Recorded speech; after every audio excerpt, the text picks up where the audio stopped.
Radhe Radhe everybody. I hope everybody is doing well. I hope everyone is studying the Gita and very excited in continuing your studies. And I hope and pray that Lord Shri Krishna always blesses you to continue your Bhagavad Gita study and gain a lot from it. Today I'm here with uh, a book share, the Mahabharata. Anybody who has picked up Gita or know about Gita know that this conversation between the Lord and Arjun happened within an epic called Mahabharata. And Mahabharata is the story of five Pandavas, Dharma, Bhima, Arjuna, Nakula and Sahadeva, who were sons of Pandu, because the Gita starts off as Dhritarashtra saying, what are my sons doing versus sons of Pandu. So Pandu and Dhritarashtra were brothers. Dhritarashtra was not qualified to be a king. However, because Pandu died, he sits on the throne and does not want to give up. It sounds very familiar now when you think of it. That's who we have, people who quote unquote rule us. People who are in the government who want to sit in the throne, and many, not, I'm not pointing to anybody, many politicians misuse their power and in fact bring their own sons into it too. So that was a situation where he was not qualified, and the kingdom belonged to Pandu, and therefore it belonged to the sons of Pandu, and this guy was sitting as an acting king and wanted his sons to take over. And because this was not just, this was not the right thing to do, Lord took Pandava's side, and there was a huge war that came out of that fight. And of course, Pandavas won because Lord was on their side, and Arjun and Krishna had this conversation in the battlefield. In fact, even though this is Mahabharata, you see that Gita Upadesh is what is the cover of this book. So you see, if you have the context of Mahabharata while you read Gita, it's extremely beneficial. Now, people may accuse me of throwing so much information, bringing so many books that they're getting confused. So my intention here is not to confuse anybody. My intention is to provide some options. So for Gita, for example, if you already have a version of Gita, just start your study. You do not have to, unless of course you read it and it's absolutely not user friendly and you're unable to get anything out of it. Yes, go for a simpler version. But otherwise, just follow a video and keep reading it. Follow a video. There are many videos explaining each sloka, so you could do that. Only and only if you are in the market to buy, I give you certain options and tell you, how difficult they are and how easy they are, how they're laid out and stuff. You can choose one of them. So that was the intention behind showing you all these versions, not to confuse you, not to, bombard you with information. That is the same here. If someone's wondering, okay, this conversation, I want to know more about how this came up, what the cultural context is. It's beneficial to know that. So in a typical Indian household, you would see that, elders, once there's someone has become a grandma or grandpa, they start reading Ramayana and Mahabharata. These two epics are lying around, usually in Hindu household. So especially people who had the amazing opportunity to grow up with grandparents would have seen them. I was not one of them. I lost my grandma very early in my life, and I never got to meet my grandpa. However, those books that they were reading, my mom and dad were reading, so I was lucky that way. So I started off with Mahabharata and Ramayana with Sri C. Rajagopalachari's version. Anybody that's from my generation would instantly recognize that book. It was so famous. It had a yellow cover. Both Ramayana and Mahabharata had yellow covers. C. Rajagopalachari was called Rajaji, a South Indian politician at that time. And his version was the famous version. It gave you the entire story in a nutshell. It was this big. It was not huge volumes or anything. No shlokas, no translation. It was just the story narrated by Rajaji.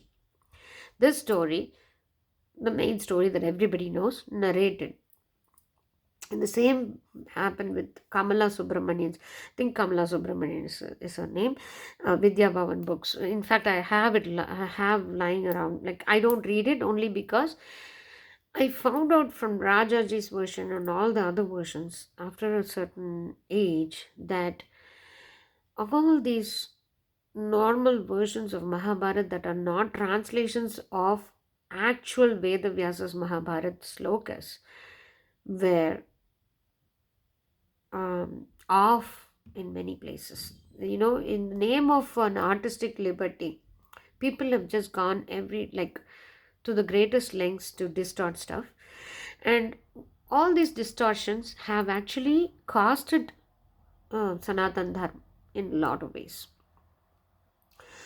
Why I say this is every person who wants to read the Mahabharata has to be reading the right version. It is important, especially if you were born in Sanatan Dharma. It is important to read the right version. When I was growing up, I read Rajaji's thing. There was a version of Mahabharata on TV, and it's a regular Mahabharata where you were shown that there are certain like stereotypical things that one about Karna, who was always discriminated on the basis of caste, and oh, he was so good, but still he got the bad end of every deal from God, was the portrayal. And I would usually question that as a teenager. I would say, why, right? And then there was this whole thing about Draupadi saying, you are a son of a charioteer, when Karna and everybody else were there for the Swayamvar, which is an event where you win the bride, so to speak, in a competition that the bride's father announces. So apparently that happened, and I was thinking, if Draupadi was Yajnaseni, she was born out of fire. She's Divine Mother herself. In certain parts of the country, Draupadi is actually worshipped as Divine Mother. Why would somebody do that? Number three, I had troubles reconciling the fact that Draupadi laughed at Duryodhan when he went to Indraprastha and he fell off, and then that is what created so much of insult in Duryodhan that he had to connive and plan with Shakuni to bring up this Dhyut Sabha, which is that gambling event, to take away everything from Pandavas and also make them slaves and also disrobe Draupadi in front of everybody. And that was something that I wasn't too convinced if that was true.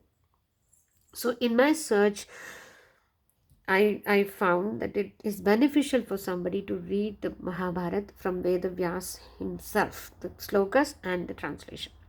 So when I was in market for that, the first place I went to was my elders. So at that point, my mom and dad, they had recommended a version of Madhvacharya's work, which was in Kannada, which I couldn't read. And my aunt had it too. Everybody in my family had that version. It was Madhvacharya's commentary, you can say. Still, it's not the twisted version that you see on TV. So you're better off reading that if you're a Kannadiga. So I wanted something in either Tamil or English or Hindi, and Hindi is not a language that I'm fluent with in terms of reading. It takes a longer time for me to read Hindi than English or Tamil, so I wanted English mostly. So I can pass it off to my daughter, and just face it, it's regional languages. They're great if somebody learns it. I make sure my daughter's learning her mother tongue, but just in case if she does not have the same command over the language, English is always there for her. So I was in the market for English versions that spoke the truth, that were exact translations of all the 100,000 slokas. Again, I was actually doing an extensive research on how many slokas were there. And this is even not clear even now, that some people say it's 100,000, some people say it's 84,000, this, that. And each yuga, it was different. In Dwapara Yuga, and the number of slokas were different versus Kali Yuga and such. So finally I came to a conclusion that there were 100,000 slokas in Mahabharata, out of which 84,000 are available with translations, which cover the entire story, and all the parvas are covered. Parva is the section. Just like Ramayana, it's called Sarga and Kanda. Here they are all called parvas, which are sections of the epic. So while I was searching, and I dwindled it down to two versions. One is Sanskrit sloka and its translation. Available, I think, in 6 or 7 volumes. I'll link it if I can find it, because my sister got that version. But what I found from the comments was that they were missing slokas. Not all 84,000 were there. And I wasn't too happy about it. I wanted the real deal. I could let go of Sanskrit. I don't need the Sanskrit slokas. I'm not going to recite slokas, or I'm not going to memorize them. So I wanted English translation of all the slokas, not one being missed. This is what I came up with. Kisari, Mohan, Ganguli's The Mahabharata. So I bought this, and I'm still in Adi Parva, but mind you, I'm not someone that would not touch the other parvas. For example, the other day I had that intense yearning to see what the Shishupala's accusations were towards Krishna, that led to Krishna's killing him in the Rajya Sabha of the Rajasuya Yajna that Yudhishthir was doing. So there was an event going on, and Shishupala aggravated Krishna, and Krishna ended up killing him. I wanted to see what exactly led to that, and that is in one of the parvas that I could go straight directly. This is available in 12 volumes. 12 volumes. I didn't wait to finish a volume to get another. I just bought the whole set. So the other day I wanted to see if Draupadi actually laughed at Duryodhan in Sabha Parva. It didn't happen. So Duryodhan was led to, like everybody leads us to believe that just because Draupadi laughed, that's when Duryodhan got to his conniving 2.0 version. No, he had connived, and he had already tried to kill Bhima as a child. So there should be no surprise that he still carried on the grudge and wanted Pandavas to be completely gone out of the world. So it was not Draupadi's laughing that had anything to do with the wickedness that ensued, but it is just that he is wicked and things transpired the way they transpired. In a way, it's Lord's design. So let's begin with the cover. The cover has the Gita. The Gita's, the reason why anyone would go into Mahabharata is to give a cultural context to the conversation that happened in Gita. So the central theme of of course, Mahabharata is an epic from which you keep on learning life lessons. I cannot emphasize that much, but the central theme of it still is this. So the author, the publisher, cleverly chose this as the cover.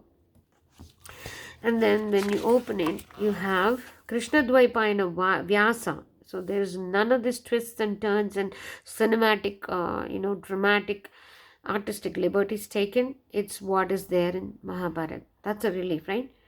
So translated into English prose from the original Sanskrit text by Kisari Mohan Ganguli. And this is volume 1, Adi Parva. So you can go to Sabha Parva and there are Bhishma Parva. You can go to specific instances in Mahabharata. Just pull out that volume and start reading wherever you want to read. It's very clear. And this is a lot of information. So if someone were to tell me, why are you throwing all this at us? And we don't even have time to read Gita. This is for people that don't have to finish a book. I do not have to finish a book. For me, a study, it's ongoing. So I read, I create smaller goals for myself within a day, like one section of Mahabharata, one paragraph of Mahabharata, and one sargam of Ramayana. Every day I read one sarga. It takes exactly 5 minutes just to read the translations. In this, I have certain number of slokas. I compared it with the one that my sister had, and I came to know that certain number of slokas. But you can, once you start reading, you will know, you can stop at a certain place and you'll know how the story progresses, and you'll know where the sloka stops to once you start to read. So you can make it one sloka a day of Mahabharata, one shloka a day in one shloka, or one sarga is even smaller in Valmiki Ramayana. So if you read Valmiki's Ramayana, then the whole controversial subjects wouldn't come up, only because it is directly from the Rishi himself, and this is from Vyasa Rishi himself. So all these controversies of Karna being discriminated, Ekalavya's thumb being cut, and then all these things have costed the dharma so much. And while I'm sharing this book with you, anyone that's interested in reading Mahabharata, please do not read the other versions. If you can find a version that actually has Vyasa's work, please read it. It is your responsibility as someone that's either born in Sanatan Dharma or is following Sanatan Dharma. The reason is it's costed us big way.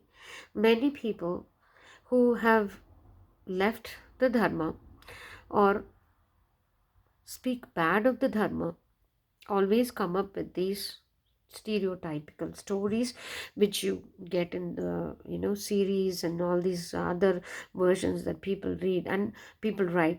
And what really bothers me is that if Rajaji or any writer thinks, I'm going to write Mahabharata and give it as a smaller abridged version or a smaller book to others to read, is it not the author's responsibility to read the Mula Bharata and then come up with the story? And I was surprised that when I went to those versions all had Draupadi laughing and Karna not being admitted in Drona school. That is also, I found out that that's not true, that Karna studied with Arjuna and others only because he was Bhishma's charioteer's son and he was in the elite school, in fact. But then he was not taught the advanced combat techniques, which he was a civilian and he did not need. And that is the same even now. Everywhere else, only if you had to fight for your country and you're a warrior, you're given these things. You're not going to be taught advanced war techniques if you're a civilian. It is dangerous. So that's exactly what I learned as I went ahead with my search in Mahabharata, and how these twisted stories have costed the Dharma so much. And it is our responsibility, if you are within Dharma, you were born within the Dharma, or you've embraced the Dharma, and you don't have to go prove it to others. You don't have to go to others and say that, no, don't speak bad about my Dharma. That's not our job. It is our job to follow our Dharma to its greatest extent. Read the correct scriptures and correct things, and question things that don't resonate much, because there may be answers to it. So this version, as I said, I've only come to Adi Parva now, but it doesn't mean that I have not touched the other chapters, because I usually go to one chapter and see, refer what happens in that chapter. So this is not an easy read unless you are used to things of this nature, because if you had read Bhagavatam, you would know that one rishi told the other rishi, and the other rishi. And if you take Devi Bhagavatam or Durga Saptashati, all these things start with a rishi telling another rishi about how the other rishi told him about this, right? It's very hard to. And then there is one chapter just in Ramayana which just talks about the king's genealogy, genetic tree. One full chapter of how Dasharatha's ancestors, all their names, and it leads up to Brahma. So they were direct descendants of God, Ikshvaku, in the Ikshvaku. So those chapters are not easy to read. You just have to be quicker, and you have to stop, and you want to stop. You have to, So reading the epics is not everybody's cup of tea. Just because I'm showing these to you, you do not have to buy them and immerse yourself in them. But if you have thought for a long time to read Mahabharata in a sense where you want to know the truth, take it in smaller pieces. Take a version that is good, and same applies to Bhagavatam. Bhagavatam is not an easy read. And it comes in so many volumes. All the slokas needed to be covered. My requirement was all the slokas needed to be covered. So I will do a video on Bhagavatam too, the options that I have. So if you are wanting to read Bhagavatam and Mahabharata and Ramayana, Valmiki's Ramayana is available in Gita Press. All the kandas with all the slokas. Exactly Valmiki's. Nothing twisted, nothing. No, Sita's not being tortured. Rama's not a cruel guy, pulling Sita from the palace and taking her along with him to forest. None of that, because there's so many misconceptions of what happened. These epics, many people believe many things, but I truly, truly, truly, truly believe that these things happen, and that these things happened in a certain point of time, and in a very philosophical sense there is no time. So everything is now, and that's why rishis have been able to go to that exact now and then access all the other timelines and bring these greatest gems to us. So in a sense, the drama and Mahabharata are happening right now, if you understand what I mean. But even if I don't make sense to you, just remember that these are gems to uh, make your life meaningful. So usually in Indian household, older people read this. Once they're retired and stuff, they pick it up. It doesn't have to be that way, because there's so much to be learned from these two epics. You will continue to learn till you die. These are investments in my mind. The 12 volumes were extremely expensive sitting where I am sitting. This was not from India. I bought it from Amazon US. And I did not think of it twice, because I was doing research for almost 6 to 7 months as to which version to buy. And once I decided upon it, I spent the money and got it. I'm so glad I got it, because if you had the right scripture, the epic, the scripture, it's just amazing what it can do for you. I used to be someone that did not like Rama.